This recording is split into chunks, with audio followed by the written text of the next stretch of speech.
خۆشویستان مامۆستا نەجمەی غوڵامیەشێک لە سرودەکانی کە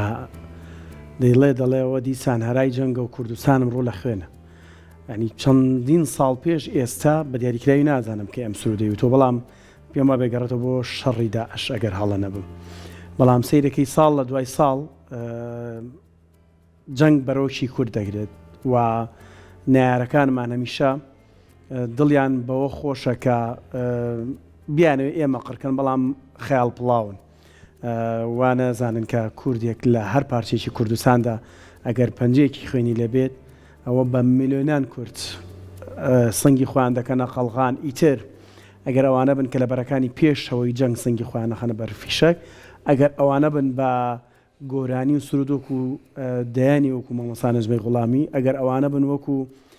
خەڵکێکی خۆڕسک و لەسەر شەقامەکان و دروستکردنی لۆبی، ئەو خەیاڵ پڵاوی ئەوان بەڕاستی هەمیشە هەرە بێت ئاوا بمێنێتەوە و هەر لە خەیاڵا بژین. ئەمڕۆ باس لە پرسێکی گرنگ دەکەین، بەشداریکردنی هونەرمەندان ئەو چینە گرنگەی کۆمەلگا کە هەمیشە بە ئاواز و گۆرانەکانیان دڵ و جۆش و خڕۆشی نەتەوەییان خسۆتە دڵی ئێمە، لە هەمان کاتیشدا دڵیان خۆش کردوین لە بوارەکانی تردا، بەڵام لە پرسە نەتەوایەتەکاندا لە پرسە چارە نووسازەکاندا بەڕاستی زۆر دڵخۆشین کە دەیان بینین. لەم خۆپیشاندانانە ئەم چەند ڕۆژەدا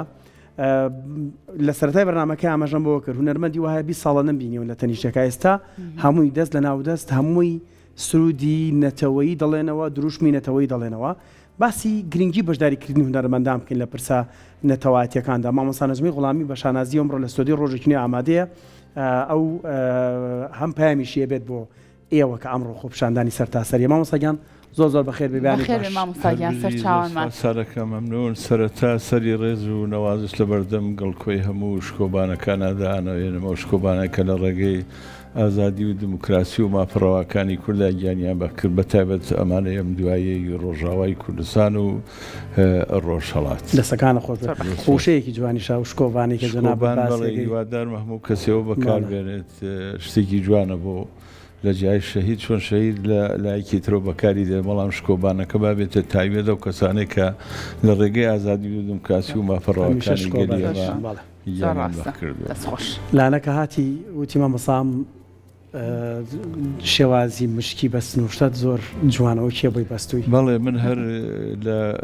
کاتێک کە فامم کردو بەڕاستی لە 2 ساڵان بم جلی کوردیم لەبەرکردو هەم پشتێنەکەم هەم مشکی و جامانە بەم شێوازە بەستومە. جایسش کە شۆڕشی کەزیەیە ئەو کەزیە وەکو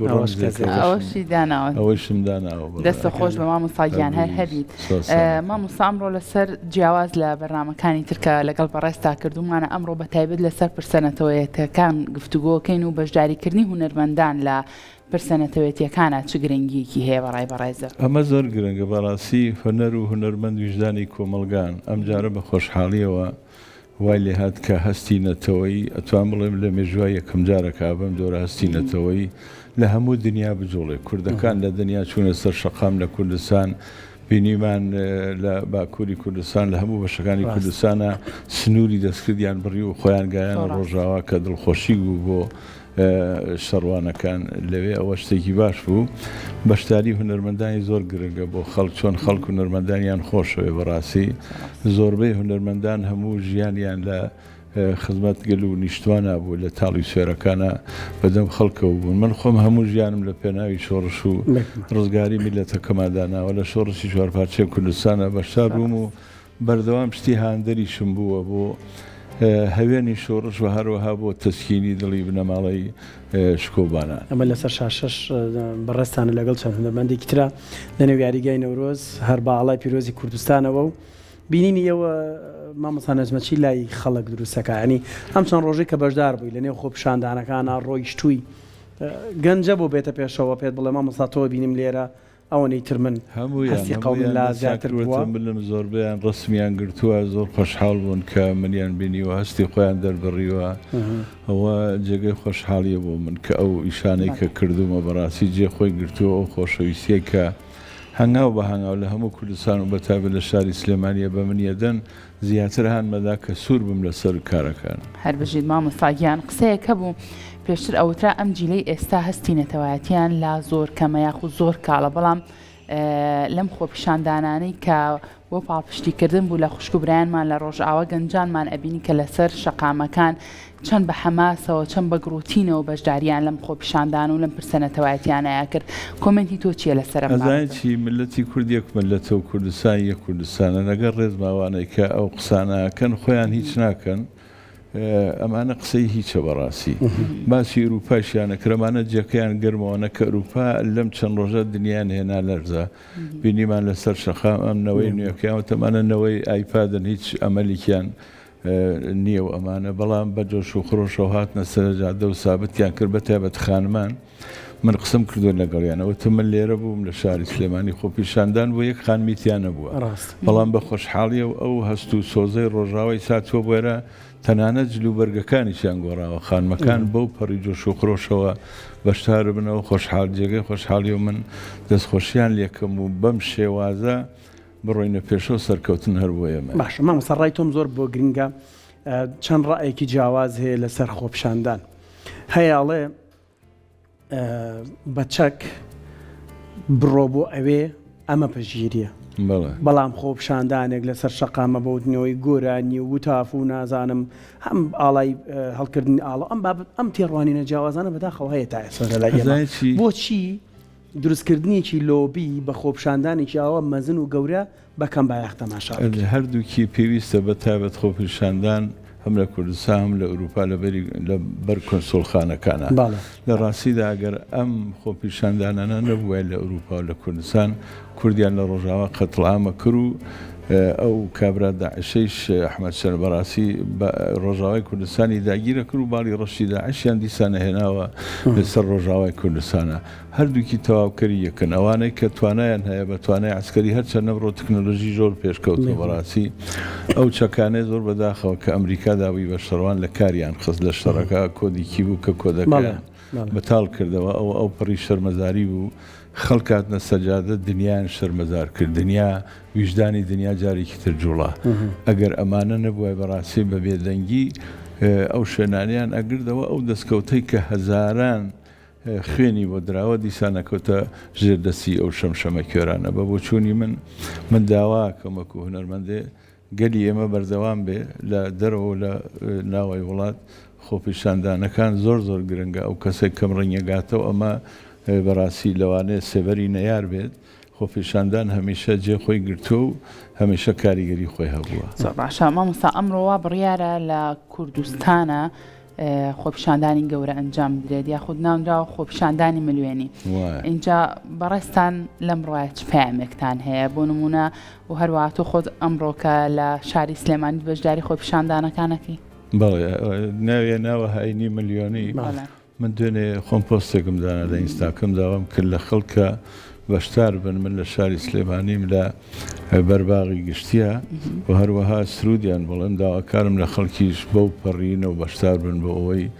جارێکی تر ملەتی کورد هێزی خۆی نیشان بە ئەوەی داگیرکەران ئێمەیان پێکەم نەبێ بۆ هیوادارم لایەنە سیاسیەکانیش بێن بە خۆیان لەگەڵ ڕێزما بۆ خەباتیان و بۆ مێژۆکیان و بۆ شکۆبانەکانیان هیوادارم پشت بە ملەتی خۆیان بۆسن تۆ پشت بە میلیۆنها گەلی خۆت بۆسی سەرکەوتن هەری تۆ هەرتا پشت بە داگیرکەرێک بۆسی لە ڕاستیدا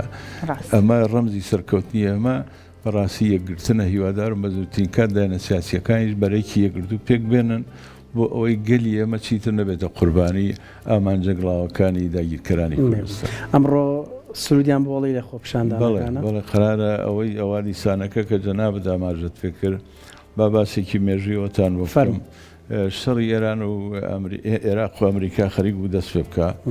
من لەوا ترسام کە سەدام خۆتانزان کابراکی دیکتاتۆری وەحشی بوو کە کیمیایی با لە کوردستان بەڕاستی تەلەفۆنم کرد بۆ کاک ئیسماعیل خورماڵی و کاتر لە ئەڵبانیا بوو دوای سعاتێ ئەو شعرەی نووسی بەدەم تەلەفۆنەکە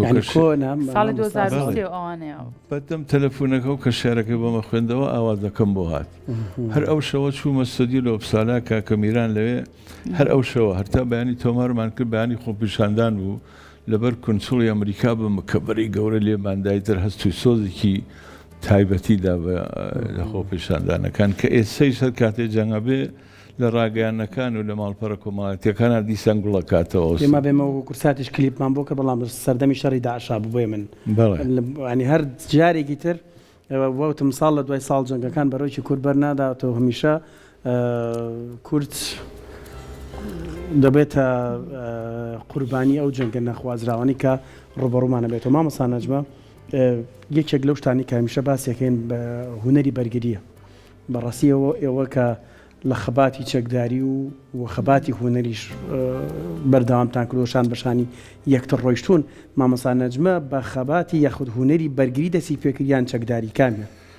من بە هونەری بەرگری دەسم پێکرد. ئەو کاتێک کە خۆپیشاندانەکان زمانی شا دەستی پێکرد، من هەمیشە شێدای و کاتێک کە من مناڵ بووم لە مەریوان و ماڵ خۆشکم لەوێ بوو، شۆڕشی 74 بینی کە بەداخەوە شکستیان پێهێنا وەکو منداڵێ تەسیری لێم کردبوو. هەمیشە لەو کاتەوە ئارەزوم بوو کەشتی شۆڕشکێرانە بڵێم خۆتانزان لەو سەردەما خوێندنووسنی کوردی قەدەغە بوو، بنەماڵێک هاتوچووی باشووریانە کرد، کتێبێکی پیرەمێردیان بۆم هێنا. من لەو ڕێگەوە فێری خوێندنووسنی کوردی بووم. پێش ئەوەی شۆڕشێرانی سەرکەوێ بەسەر شا، من بە نهێنی یەک کاستی تەواو کە هەفتەش بەرهەم بوو، هەموو بەرهەم ئەینەکانشی خۆم بوو، چەکەڵگری خاکێکم و پێشمەرگەی قارەمان و با هەموو جوتیار و پاڵە و ڕەنجباران و ئەوانە کردم بە ئەلبومی بە نهێنی بڵاومان کردەوە کە کاریگەریکی زۆری بوو. ئەو کاتە یادی بەخێر لە شاخ کاکنەشیروانم بینی زۆر جاردانشین لەگەڵ بام جەلال و کاکنەشیروان وتی ئەو کاتەی ئەو کاستە بڵاو بوو پێشمەرگێمە چەند قات زیادی کرد. هەم کاریگەریە سەر باشووری کوردستان هەم لە ڕۆژهەڵات بوو. بەڕاستی من لەو کاتەوە بەردەوام بووم، هەرتا چەوسانەوەی لەسەر کوردێ لە هەر پارچێکی کوردستان بێ بەردەوام بووم لە شتی بەرەنگاری. لە شۆڕشی ژنجیان ئازادی سێ بەرهەمم کرد، لەم شۆڕشە سێ بەرهەمم کردووە. دانێکی ئامادە بوو، دانێکی ئیمڕۆ قرارە لە خۆپیشاندانەکانە تەسویر و شتەکەی بگرن. واتە ئەمڕۆ کلیپی شەکل لە خۆپیشاندانەکان دەیوادارین لەکوێ بۆی خەڵکێکی زۆر بێتە دەوروبەر. وەڵای جەماعەتی خاک دێن لەوی یەکەگرینی هەر لە دەوروبەری باخی گشتیە هەر لە ناو خۆپیشاندانەکان دەستە خۆش بێ. مامۆستا ئەم خۆپیشاندانانی کە کراوە لەم چەند ڕۆژەی ڕابردووە بەڕاستی دیمەنی زۆر تایبەتمان تیا بینی، مناڵمان ئەبینی کە بەشداریە کرد لە نێو خۆپیشاندانەکە بەخۆی مەمکەمژەکەیەوە لە دنیا دەنگی داوە. ئەگەر با مامۆستا نەجمە بیبینێ و کۆمەنتی خۆشی لەسەر بە هەر لە شاری هەولێریش مناڵێکی تر بەخۆی و دارشەقەکەی و چاویلکەیەکە و بەشداری خۆپیشاندانەکانی کردو. یعنی بەڕاستی ئەم دیمەنانەکە ئابینی تر ئەوەنەی تر تۆ هەستی نیشتیمان پەروەرید لە گەشاکە. کۆمنتی تۆ چێ مامۆستا بەوانە؟ تایبەتیە کە مناڵێکی ئەوە با دوژمن بزانێ. من لە مناڵی 2 ساڵە نەمانەوە هەرتا ئەگێتە پیرە پیاوێک کە بە زۆر تێ بە گۆچان دێتە سەرجادە، داوای مافڕەوەکانی خۆمانەکەین و دوژمنی کەسیشتین بە شەرمەزار بن و با خەجاڵت بن جارێکی تر پیلان دژی میلەتی ئەمە نەگیرن. ساوە دیمەنەکانیشە لەسەر شاشە. یەک کۆمنتی تر جەنابتم پێویستە لە هەندێک خۆپیشاندان لە هەندێک بەش بەداخەوە بەهۆیەوەی کە کوردستانی ئێمە پارچە پارچەکراوە، ڕەنگە کورد نەتوانێت بە ئازادی لە هەموو شوێنێک ئاڵای پیرۆزی کوردستان بەرز بکاتەوە. ئەمڕۆژ ئەم بابەتە هەیە، بەڵام ئاڵە واڵای ڕەنگە جوانەکانی ئاڵای پیرۆزی کوردستان لە خۆپیشاندانەیە بینی چه هەستێکی لای تۆ دروست کرد؟ زۆر جوانە. ڕۆژە من چوون بۆ یاریگایەوە ڕۆژ سەر هەموو کورسیەکان ئاڵای لێ بوو، خەڵک ئاڵایان بەدەستەوە بوو گشتی. بیستم کە لە دوکانەکان ئاڵا نەماوە، سیارەکانە بینم لەسەر جادەکە ئاڵای کوردستانی پێوەیە. ئەمە دوژمن کوێرەکە هیوادارم بەردەوام بێ. ئەو کەسانش کە ماڵیانە ئیسە لە ئەوروپا وایە لە حوشی ماڵەکەیانە کۆڵەکەیکی بەرز و هیندانن ئاڵای وڵاتەکەی خۆیانی پێوەکەن با لە کوردستانی شاو بێ بە ڕسم تەنها لەسەر جادەکان و لە شۆنە ڕسمیەکانە نەبێ، با خەڵک لە ماڵی خۆی لەسەر بانەکانی شا لە حوشەکەی خۆیان ئاڵای کوردستان هەڵواسێ بۆ ئەوەی دوژمن پێکوێرە بێ. زۆر باشە. اینجا مامۆستا بەڕاستی بۆ ئەم بارودۆخی ئێستایی خوشک و برایانمان لە ڕۆژاوە ئەبینین بە خۆشحاڵی و کوردان هەمویان یەکانگیرن، تەنانەت میدیاکانیش بە هەمان شێوازن. ئیتر گوێ بەوە نایە کە ئەمە میدیایە سەر بە چ لایەنەکە سەر بە چه حیزبێکە هەمویان پێکەوە کار بۆواکەن کە بارودۆخی کوردان لە ڕۆژاوە بەرەو باشتر بچێ. تۆ لەسەر ئەمانە چی هەیە؟ چەندە گرنگە ئەم یەکانگیرە لە نێوان میدیاکانی شاب؟ هەستێکی جوانە، بەڵام میدیاکان یەک کەم و کوڕیان هەیە بە ئەوەش باسکەم تەنها لە کاتی تەنگانەدا شتی شۆڕشکێرانە لێدەن. ئەبێ ئێمە لە فکری پەروەردەینەوەی نوێبین، بەرنامێکی تایبەت بێ وەکو بەڕێزیان باسی کرد بوو موزیکی بەرەنگاری بۆ ئەوەی نەوەی نوێ بزانێت چی کراوە. هەرچەندی سە ماڵپەڕە کۆمەڵایەتیەکان هەیە، بەڵام با ڕاگەیانەکەیش لەو بوارەدا ڕۆڵی خۆیان ببینن بەڕاستی ئەمە زۆر گرنگە کە نمونەیەکتان بۆ باسکەم ئێستا خوێندنگاکانی ڕۆژهەڵاتی کوردستان کە لەژێر دەستی داگیرکرای لەوانەیە خۆتان بینی بێتان لە ماڵپەڕە کۆمەڵایەتێ بەیانی زوو هەموو خوێندکارەکان ئەوەستن سرود و گۆرانیەکانی مناڵێنەوە بەڵام ئایا لە باشووری کوردستان کە پارچێکی ئازاد ئەو شتە ئەبینی هیوادارم ئەمە بخرێتە منهەجە لە مەکتەبەکانە بۆ ئەوەی بەیانیان سرودی نەتەوەی بخوێنن ڕاگەیانەکان بەردەوام و کارە بکەن هەرچەند نەوەی نوێ بەڕاستی دڵخۆشکەرە بە هەستێکی نەتەوەی و بەراتوە بەڵام با زیاتر مێژووی خۆیان بناسن و مێژووی هونەری خۆیان و موزیکی بەرەنگاری زیاتر بناسن. مامۆستا بینەرەکانمان گلێمان لێ نەکەن پارچەیە کۆپلێک سرودێکمان پێشەش کە زانم میوزیک نییە بەڵام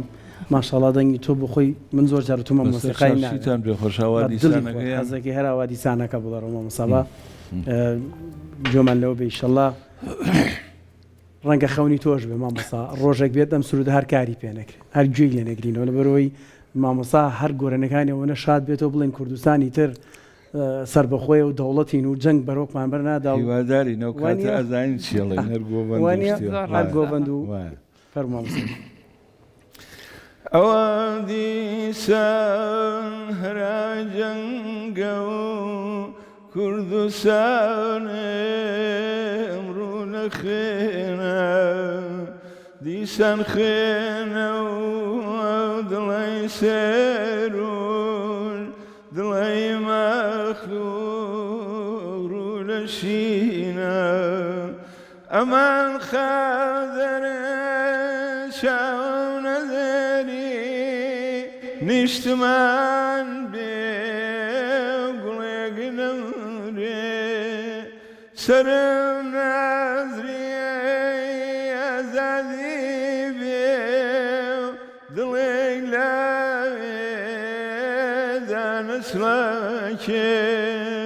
سەرم نازریە ئازادی بێ دڵێ لاوێدا نەسڵەکێ خوادەنگە خۆش بە مامۆستاگیان وەکو ئاریوتی بەڕاستی دەنگی بەڕێزت پێویستی بە میوزیک نیە هێندە تایبەتە ماندوو نەبی دەستە خۆش بێ گەشتونەتە کۆتایی بەرنامەکە وەکو کۆتا پەیامی تۆ بۆ ئەمڕۆ بۆ کوردان